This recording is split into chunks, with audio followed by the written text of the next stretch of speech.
ഒരിക്കൽ ഒരാൾ തൻ്റെ ഗുരുവിനെ കാണാൻ പോകുന്നു. എന്നിട്ട് ഗുരുവിനോട് പറയുന്നു, ഞാൻ എന്ത് കാര്യം ചെയ്താലും അത് മുഴുവിപ്പിക്കാൻ എനിക്ക് സാധിക്കുന്നില്ല.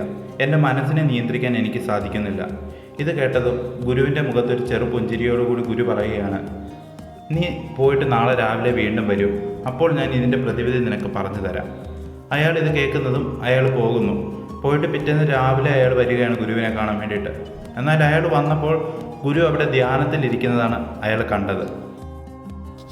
അയാൾ ഉടനെ തന്നെ ഗുരുവിനെ വിളിക്കുന്നു. എന്നാൽ താൻ വിളിക്കുന്നുണ്ടെന്ന് പോലും കേൾക്കാത്ത രീതിയിൽ ഗുരു തൻ്റെ ധ്യാനത്തിൽ മുഴുകിയിരിക്കുകയാണ്. പെട്ടെന്ന് അവിടേക്ക് വലിയ രീതിയിൽ മഴയും കാറ്റും വരുന്നു. അത് കണ്ട് അയാൾ ഗുഹയിലേക്ക് ഓടിക്കയറുന്നു. എന്നാൽ ധ്യാനത്തിലിരിക്കുന്ന ഗുരു അനങ്ങുന്നത് പോലുമില്ല. പിന്നീട് അതുവഴി ഒരു കാട്ടാനക്കൂട്ടം കടന്നു പോകുന്നു. എന്നിട്ടും അനങ്ങാതെ ഇരിക്കുന്ന ഗുരുവിനെ കണ്ട് അയാൾ അത്ഭുതത്തോടെ നോക്കുന്നു. പിന്നെ ധാരാളം തടസ്സങ്ങൾ വരുന്നു. എന്നാലും തൻ്റെ ധ്യാനത്തിൽ നിന്നും ഉണരാതെ താൻ ചെയ്യുന്ന ധ്യാനത്തിൽ മുഴുകി ഗുരുവിരുന്നു. അങ്ങനെ ആ ധ്യാനം ഒരു ദിവസം കഴിഞ്ഞു. എന്നാൽ ഗുരുവിനെ കണ്ട് തൻ്റെ പ്രശ്നത്തിൻ്റെ പരിഹാരം കണ്ടേ മടങ്ങൂ എന്ന് ഉറച്ച തീരുമാനമെടുത്ത് ക്ഷമയോടെ അയാൾ അവിടെ നിന്നു. തൻ്റെ വിശപ്പിനെയും പേടിയെയും ക്ഷമയോടെ നേരിടാൻ അയാൾക്ക് കഴിഞ്ഞു. ഒടുവിൽ ഗുരു ധ്യാനത്തിൽ നിന്നും ഉണരുന്നു.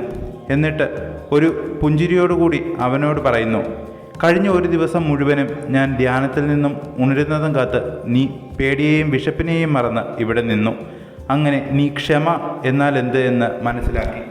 പിന്നെ ഈ പ്രായമായ ഞാൻ ധ്യാനത്തിലിരുന്നപ്പോൾ എൻ്റെ മനസ്സ് മുഴുവനും അത് എങ്ങനെ മുഴുവിപ്പിക്കണം എന്നല്ലാതെ വേറൊരു ലക്ഷ്യമോ പേടിയോ ഇല്ലായിരുന്നു. മഴയും വെയിലും മറ്റു പ്രതിസന്ധികളും എന്നെ ബുദ്ധിമുട്ടിക്കാൻ ശ്രമിച്ചെങ്കിലും ആ പ്രതിസന്ധികളെ തരണം ചെയ്യാൻ എനിക്ക് സാധിച്ചു. നിനക്ക് തരാനുള്ള എൻ്റെ ഉപദേശം എന്തെന്നാൽ, ഒരു ലക്ഷ്യത്തിനു വേണ്ടി പോരാടുമ്പോൾ പല പ്രതിസന്ധികളും നമുക്ക് തരണം ചെയ്യേണ്ടതായി വരും. അതിനെ ക്ഷമിക്കാൻ പഠിക്കുക. ക്ഷമയാണ് എല്ലാത്തിൻ്റെയും ആധാരം. ഇത്രയും പറഞ്ഞ് ഗുരു നടന്നു നീങ്ങുന്നു. ഈ കഥ പറയുന്നത്, വിജയമെന്നത് നേടാൻ നമ്മൾ ഒരുപാട് കഷ്ടപ്പാടിലൂടെ പോകണം. അത് നേടുന്നതുവരെ പിന്തിരിയാതെ പോരാടുക. അതിനായി പല പ്രതിസന്ധികളും നമുക്ക് തരണം ചെയ്യേണ്ടതായി വരും. പല കുറ്റപ്പെടുത്തലുകളും കേൾക്കേണ്ടതായി വരും. പക്ഷേ ലക്ഷ്യത്തെ മുന്നിൽ കണ്ട് പോരാടുക. ഒരിക്കൽ ലക്ഷ്യം നമ്മളെ തേടി തന്നെ വരും. വിജയം അത് പ്രയത്നിക്കുന്നവന് മാത്രമുള്ളതാണ്.